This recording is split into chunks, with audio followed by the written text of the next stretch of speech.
Saat Iran dan Israel sepakat gencatan senjata, konflik Rusia-Ukraina nyatanya masih berlangsung panjang. Kali ini Presiden Ukraina Volodymyr Zelensky mendesak Uni Eropa untuk menerapkan sanksi terhadap minyak Rusia. Di hadapan Presiden Dewan Eropa Antonio Costa, Zelensky mengusulkan pemotongan batas harga minyak Rusia hingga $30 per barel. Tujuannya untuk menghambat kemampuan Rusia membiayai agresi militernya di Ukraina. The facts are clear. For Russia's appetite for war to shrink, its oil revenues must shrink. So please support further steps to lower the price cap on Russian oil.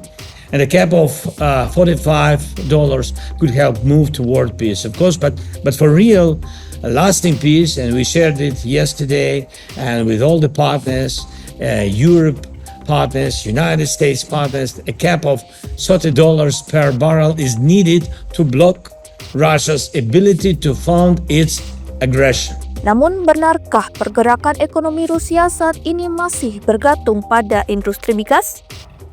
2025 Presiden Rusia Vladimir Putin ternyata punya strategi yang berbeda untuk pertahankan negaranya di tengah sanksi ekonomi Uni Eropa yang memberatkan.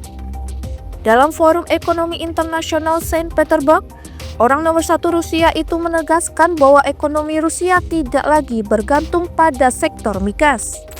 Putin menyatakan pertumbuhan ekonomi Rusia kini lebih ditopang oleh sektor non-migas seperti industri, pertanian, teknologi, dan jasa. Putin menjelaskan pertumbuhan PDB non-migas Rusia pada 2023 mencapai 7,2%, sementara pada 2024 tumbuh hampir 5%.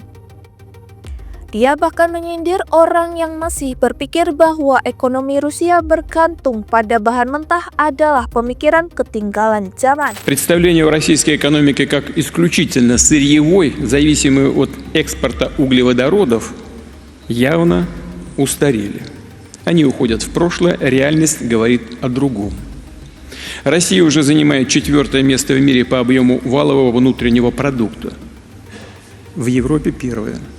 Rusia disebut Putin saat ini telah memasuki fase transisi ekonomi yang lebih seimbang dan berpondasi kuat berkat peran jutaan pengusaha domestik. Ia juga menegaskan tekanan sanksi hanya akan memperkuat kemandirian ekonomi Rusia, terutama melalui kerjasama dengan negara-negara yang disebutnya sebagai sahabat.